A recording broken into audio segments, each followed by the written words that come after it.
हे मोदक बघा किती सुरेख झाले. ही माव्याचे मोदक आहेत बरं का. आणि याच्यासाठी आपण मावा बाहेरून विकत आणला नाही, घरीच तयार केलेला आहे आणि इतके मस्त लागतात. मऊसूत होता. अगदी तुम्ही जिभेवर ठेवताच विरघळणी इतके चांगले लागतात. एकदा केले की महिनाभर टिकतात. तर काही लागत नाही बरं का. फक्त दूध, साखर आणि बस एवढ्या साहित्यात तयार होतात. एकदम सोपी रेसिपी आहे. बघायची तर व्हिडिओ शेवटपर्यंत बघा आणि आवडल्यास लाईक नक्की करा.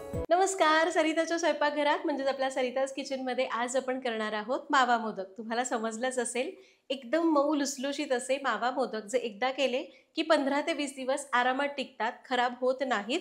आणि हे करण्यासाठी आपण बाजारातला रेडीमेड खवा म्हणजे मावा वापरू शकतो, पण घरीच करायचे असतील तर दूध आटवून हे मोदक अतिशय छान होतात. बाहेरून मावा आणून मोदक करायचे असतील तर कदाचित ते इतके चांगले होणार नाहीत, पण घरी केले ना ते चुकणार नाही याची 100% खात्री. तुम्हालाही माहिती आहे सरिताज किचन म्हणजे अचूक प्रमाणात परफेक्ट रेसिपीज ज्या तुम्ही पहिल्या प्रयत्नात करू शकता. त्यामुळे व्हिडिओला लाईक नक्की करा. रेसिपीला सुरुवात करूया.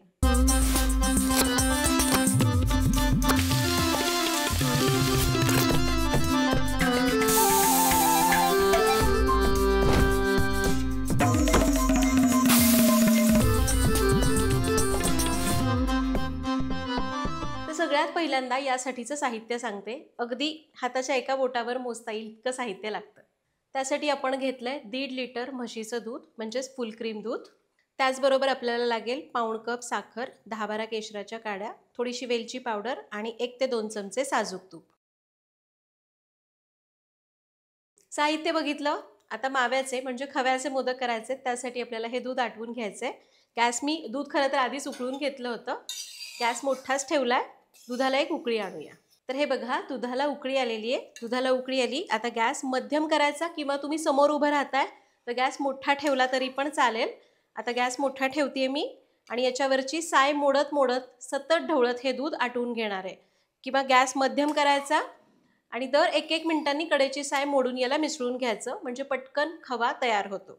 मी गॅस मध्यम करते, आटवून घेते. साधारण एक 10 मिनिट तरी तुम्ही मध्यम आचेवर याला आटवून घेऊ शकता. फक्त लक्षात घ्या कडेची साय मोडायची म्हणजे टेक्स्चर छान येईल आणि मावा चवीला सुद्धा चांगला लागेल.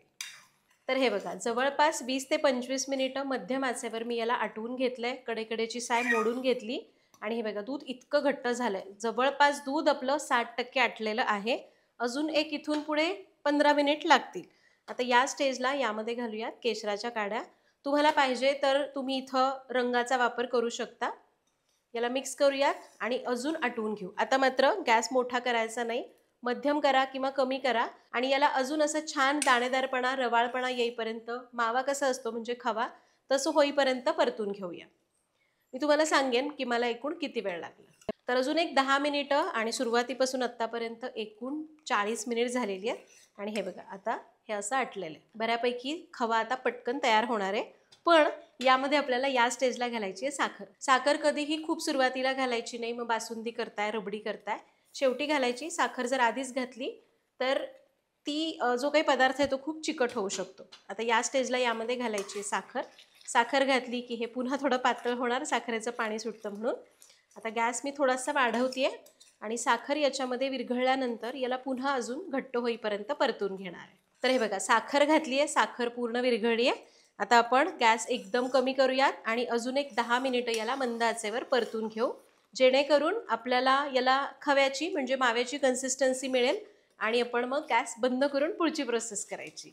आता गॅस कमी करते आणि याला मी सतत ढवळत परतून घेणार आहे. इथं मात्र आपल्याला लक्ष हलवायचं नाही. आता बघा हे मस्त दाट झालेलं आहे. आपला खवा कसा असतो त्या टेक्स्चरला आलेलं आहे. आता या स्टेजला आपल्याला गॅस तर मी एकदम कमी केलाय आणि हे साखर घातल्यानंतर एकूण 15 मिनिटं मला परतावं लागलं. म्हणजे हा माव्याचं जे मिश्रण आहे हे तयार होण्यासाठी ऑलमोस्ट 50 ते 60 मिनिट लागलेली, म्हणजे जवळपास 1 तास लागला.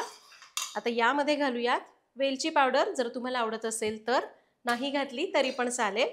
याला मिक्स करायचं. रंग किती मस्त आलाय. मावा मोदक जे बाजारात मिळतात ना तसेच दिसतात ना. तुम्हाला जर अजून छान असा पिवळाचा रंग पाहिजे तर यामध्ये खाण्याचा पिवळा रंग घातला तरी चालेल. तो कधी घालायचा, केशर घालतो ना तेव्हा. याला मिसळलं, गॅस बंद करूयात.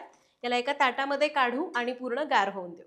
बरं तर साधारण 1 तासाभराने मिश्रण पूर्ण गार झालंय. पूर्ण गार होऊन द्या बरं का.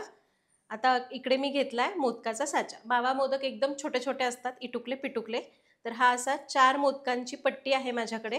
त्याला आतमधनं थोडं थोडं तूप लावायचं. खरं तर तूप लावण्याची गरज नाहीये, कारण याच्यात आपण ऑलरेडी खवा केला ना, त्याला इतकं तूप सुटलेलं असतं. पण पहिल्या बॅचला मी फक्त लावून घेते. याला बंद करूयात आणि याच्यामध्ये हे मोदकचं सारण असं हलक्या हाताने भरायचंय.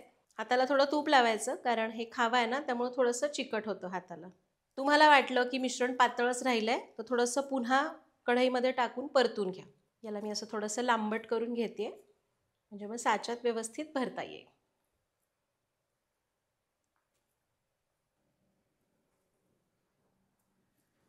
आणि आता उघडून बघूया.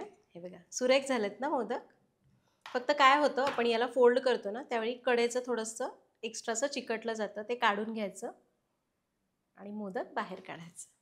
हे मोदक केल्यानंतर 1 तासभर तरी असेच फॅन खाली ठेवायचे, म्हणजे छान आकार घेतात. हे बघा, काय सुंदर मोदक झालाय. दिसतं ना एकदम मस्त. बाप्पाला आवडेल, हो की नाही?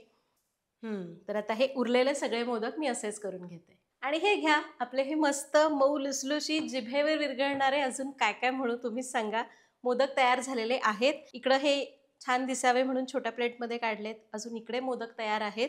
हे आत्ता लगेच काढल्याचं सीन तुम्हाला दाखवतेय. याच्यानंतर तुम्ही फॅन खाली याला तासभर ठेवा किंवा 15-20 मिनिटं तुम्ही जर फ्रीजमध्ये ठेवले तर हे अगदी छान कोरडे होतात. म्हणजे वरून कोरड्याने आतून एकदम लुसलुशीत. पेढा कसा असतो अगदी तसे. आत्ता थोडे ओले ओले लागतात, कारण तूप वगैरे लागलेलं असतं ना त्याला, यामुळं. तासभर याला वरच ठेवा आणि मग डब्यामध्ये भरून ठेवले तर छान महिनाभर टिकतील. तर या प्रकारे तुम्ही सुद्धा गणपती बाप्पासाठी माव्याचे मोदक नक्की करा. आमच्याकडे पहिला दिवस असतो ना गणपतीचा, ज्या दिवशी आपण बाप्पांना घरी घेऊन येतो त्या दिवशी माव्याचे मोदक केले जातात आणि त्यानंतर मग वेगवेगळ्या प्रकारचे मोदक करतात आणि शेवटच्या दिवशी उकडीचे मोदक केले जातात. तर तुम्ही सुद्धा या पद्धतीने ही रेसिपी नक्की करून बघा. तुमच्या काही शंका असतील तर मला कमेंट्समध्ये विचारा. भेटूयात पुढच्या भागात. तोपर्यंत सर्वांना या गणेशोत्सवाच्या खूप मनापासून शुभेच्छा. गणपती बाप्पा मोरया.